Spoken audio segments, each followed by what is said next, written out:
Bora lá, pessoal, trocar uma ideia sobre Cristiano Ronaldo por aqui, também sobre a seleção portuguesa de futebol, porque vivemos uma noite especial em Lisboa, no Estádio da Luz, nesta quinta-feira. Portugal conseguiu vencer a Croácia na estreia da Nations League, grupo A da competição. Um momento importante para a seleção portuguesa, porque precisava dar uma resposta às críticas que sofreu durante a Eurocopa, críticas essas justas, né? Não foi uma boa Eurocopa de Portugal, precisava começar a Nations League com o pé direito. É um título menos valioso do que uma Euro, do que uma Copa do Mundo? Claro que é, mas para Portugal vencer esse título também pode ser competitivamente importante. Lembremos que a Espanha, por exemplo, venceu a Nations League e depois venceu a Eurocopa, né?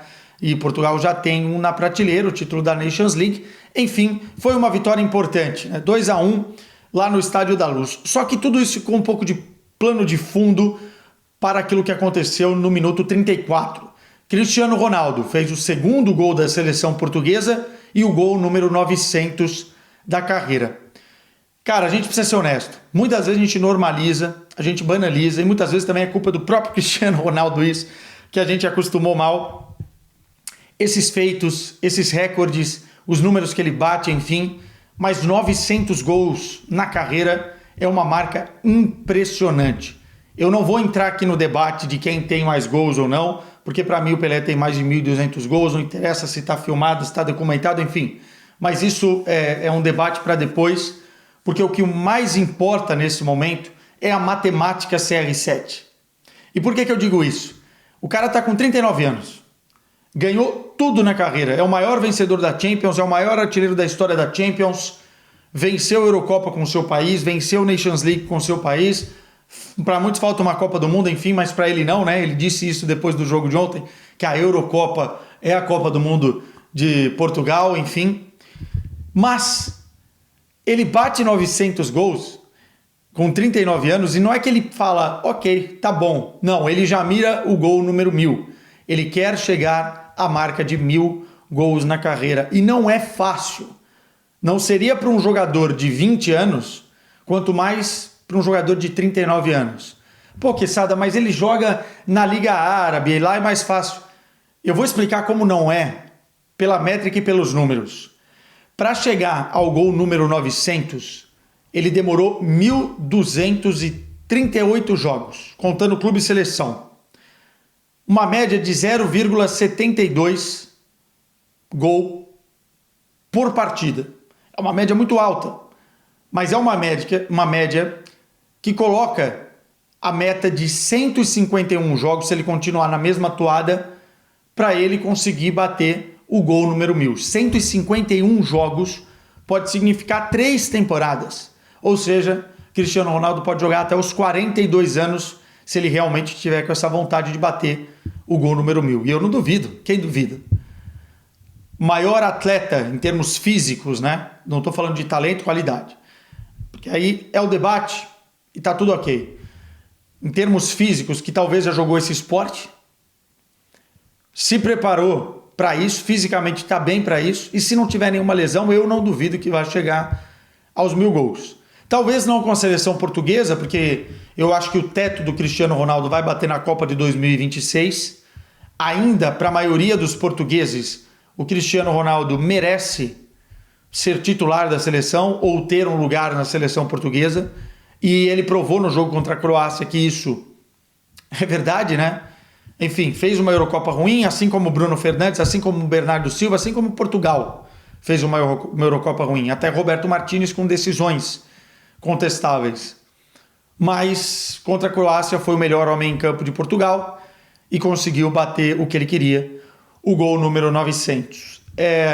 Nessa matemática toda, a gente olha para o gol número 800 como a referência, né? Ou seja, quanto tempo demorou para ele bater 100 gols, que é o que vai demorar, talvez, para ele bater os 1000. Em dezembro de 2021, com o Manchester United, ele bateu o gol número 800. 2 anos e meio se passaram para ele bater o 900. Faça a conta. Vai ser mais ou menos por aí. É impressionante. E o mais impressionante talvez seja a forma com que ele conseguiu isso, né? Porque se a gente pegar os gols por perna direita, perna esquerda, cabeça, enfim, penalidade e falta, o Cristiano Ronaldo tem uma média muito bem dividida, né? São 575 gols com a perna direita, 172 gols de perna esquerda, 151 gols de cabeça, 2 outros gols com algumas partes que eu não sei, também não quero saber. E para quem fala que ele é o Penaldo, né?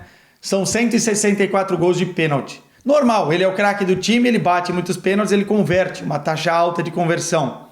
O ponto maior é que, se a gente pegar no recorte total, isso significa 18,2% de todos os gols que o Ronaldo já marcou. Na casa dos 20%. De cada 5 gols que o Ronaldo faz, 1 é de pênalti. E tá tudo bem. E são 64 gols de falta. Na comparação com o Messi, porque é natural, são os dois que polarizam e estiveram para o mundo do futebol de uma forma emblemática em termos de rivalidade. O Messi tem 2 anos a menos que o Cristiano, né? Tem 37, está com 838 gols. São mais 62 gols para ele alcançar a marca de 900. Se ele jogar o tanto que o Cristiano Ronaldo jogar, muito provavelmente ele bata os números parecidos, porque a média e a toada é parecida. E um está na MLS, outro está na Arábia Saudita, enfim. Mas eu acredito que o Messi não jogará tanto, não chegará aos 42 anos quanto o Cristiano Ronaldo. Primeiro pelas declarações que já deu, segundo por essa obsessão do Cristiano, que parece que não é uma obsessão para o Messi. Então eu acho que em termos de números o Cristiano vai fechar com maiores números do que o próprio Messi, o que não significa muita coisa na comparação, porque aí você vai falar títulos e contextos e outra coisa. Mas é bom a gente sempre trazer a comparação porque é curioso, né?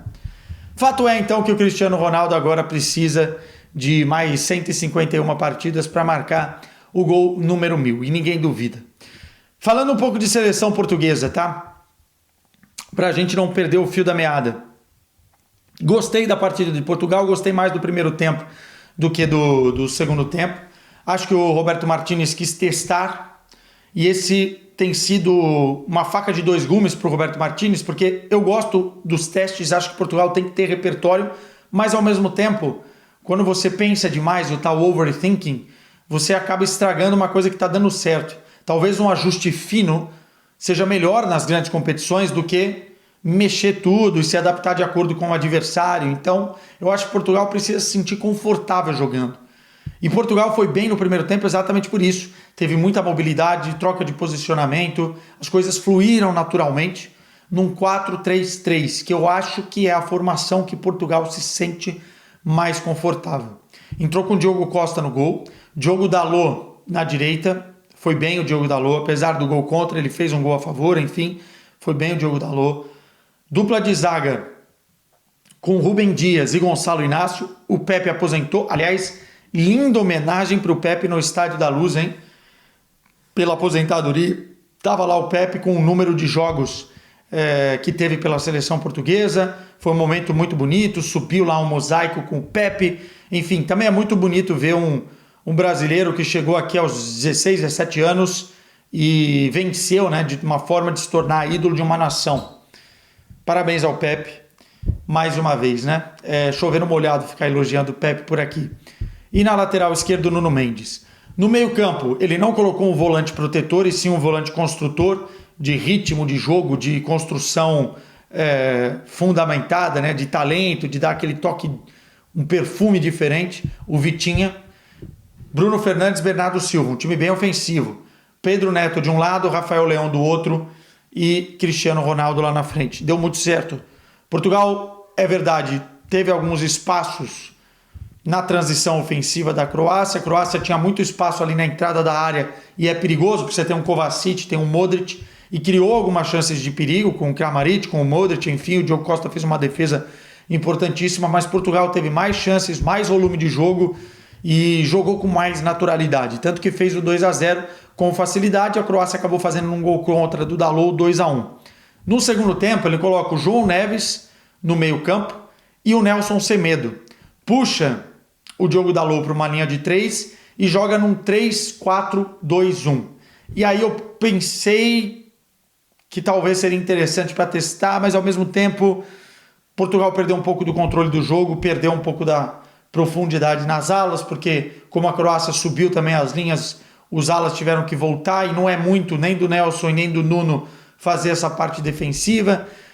O João Neves fez um partidaço, mais uma vez, é uma joia do futebol português. Gosto muito de ver o Vitinha com o João Neves junto, e essa dupla do PSG vai fazer com que Portugal também beba dessa água dentro do seu meio campo, mas eu acho que não foi tão bem naquilo que quis fazer, mudou e Portugal caiu um pouco. Poderia sofrer um pouquinho no final do jogo ali, poderia até ter tomado o gol de empate, não seria justo porque Portugal jogou melhor que a Croácia, mas no final das contas, assinando ali, foi uma vitória boa de Portugal. Uma resposta boa, um momento histórico no Estádio da Luz pelo Cristiano Ronaldo, e dentro da Nations League, Portugal precisa mostrar competitividade para dar esse passo, tentar vencer a competição e chegar bem na Copa do Mundo de 2026, com confiança.